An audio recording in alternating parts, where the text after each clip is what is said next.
Hey guys, we're going to talk about Deathknights today. This is Season 2's hardest hitting Spectre. Originally found by Cyancat towards the end, It turns out there's a normal version and an elite version. The elite version has that extra attack that just does tons of damage. It's like a multi-hit forward rolling slash. These guys can only be found, well, the rare versions can be found. The easiest way is in the manor ramparts in Act 1, right? Right before the boss, there's an area where he becomes like a random rare mob. So you'll have to reload, find the rare one, turn it into a Spectre, and it comes with an extra attack. If you look at the tooltip, it doesn't denote anything special, but that extra attack does a ton of damage. It was pretty much the hardest hitting minion for last season, so let's do a showcase on it. Same setup, right? Pure physical, all rage, all chaos. We're gonna see what it takes to phase the Arbiter, and then we're gonna see if we can phase the Arbiter with level 32 gear. So we already kind of saw this, but in case you missed it, this is the damage that the Deathknights are doing with 8 of them. Right, this is T3 Xesht, not quite T4 since the game's been nerfed. There's no more T4s, but look at the damage, right? The immediate burst damage that these guys do. Instant kill. Super quick. So if we watch it again, super fast, a lot of damage. And then this is the same setup that I'm going to use on Xesht, right? Pretty good damage. So let's see how it works out on Xesht, or let's see how it works out on Uber Arbiter. All right, so here's the same setup that we just did on Xesht on Uber Arbiter, right? Video up front, and then we'll talk about the build towards the end. If you've seen the Valguard's video, it's pretty much exactly the same, but tailored for the Deathknights. The thing about these guys is they're super slow. There's no way you should be mapping with these guys. Maybe if you do like the lingering effect, but other than that, they're not good, right? So you summon next to the Arbiter, and mind you, this is like, I think level 39 Deathknights. It's a little bit easier than Valguard's, but still has variability. So, right, starts off slow, and then it starts to chunk.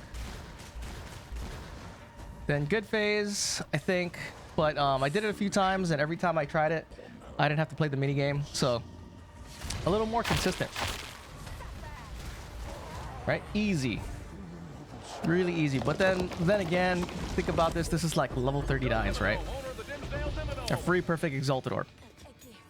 Now here's the big question, right? Can these guys phase Arbiter on like a pseudo budget? I said they were level 32, but they're level 33. I have a Diala's Desire in here. With the Valguards, the answer was no. Not recommended, right? With these guys too, there's a variability in their damage, but we're gonna find out. I think from how it feels, they do more damage than the Valguards for bossing. But let's see. Triple Pain Offering. Starts off slow. I don't know if it's like a hitbox issue, and then it starts to just take off in damage. Unfortunately, we don't get the phase, right? Level 33. So maybe with a little bit more damage, maybe if I applied voltaic mark for that little extra sweet spot of damage. But yeah, don't recommend it. I did it a couple times with level 33. Inconsistent, not worth your time. Definitely gonna need a few more levels, right? So let's look at the build and see how it's built out. How the Deathknights are built in the video, I have it as this. All the physical damage dealing Spectres are pretty much the same, right? Muster, Feeding Frenzy, Diala's. And for these guys, since they're melee damage, they actually get more damage with like a lightning attunement or some other gain, and then rapid attacks for more attack speed. We're basically just using the same thing. We're having as much chaos damage as we can. Bones of Valir, right, for minion reservation. +1 on the helmet, +5, and a +4 amulet. And then we're applying rage with the umbilical cord, the rage potion, and then I'll talk about it in the passive tree. And then the other things we're applying is 30% shock, and it's being amplified by voltaic mark. Then we have armor break over here with the Reaver. This guy, and then an armor break on the Arsonist is enough to like immediately break the armor of the Arbiter, or even like Xesht. And then Despair for extra damage. So all those stacking damage is what you see in the video. And then I do have a second set of armor right here. So I did want to see with the Arbiter if I could phase him using a +3 amulet, no +1 minion on the helmet, and then a +4 minion skills. And I don't think it's possible. It was close, but you'll see it in the video. Maybe if you got lucky and you're on the extreme high end of the damage, you could phase him.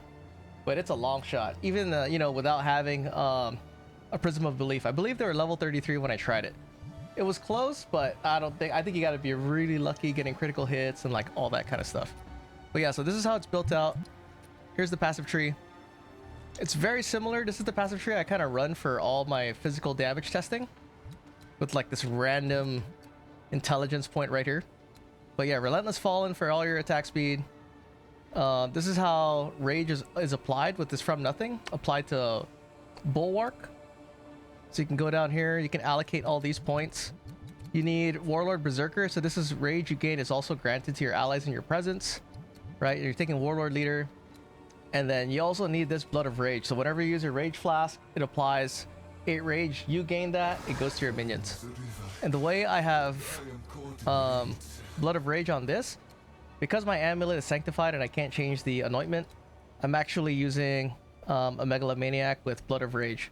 And then I have Lust for Sacrifice here as just an extra passive. It gives me 2 different offerings. It'll give me 50% increased minion damage. I mean, it's only increased, but you know, every bit counts when you're trying to do as much bossing damage as you can. Then we're taking crit damage. More Wither. So the Wither stacks are actually pretty good, even though the Deathknights hit kind of slow. I mean, Wither is applied with the other minions, so you'll always have somewhere around 30 stacks, and then it's being amplified with Wither away. So this is pretty much how it's built out.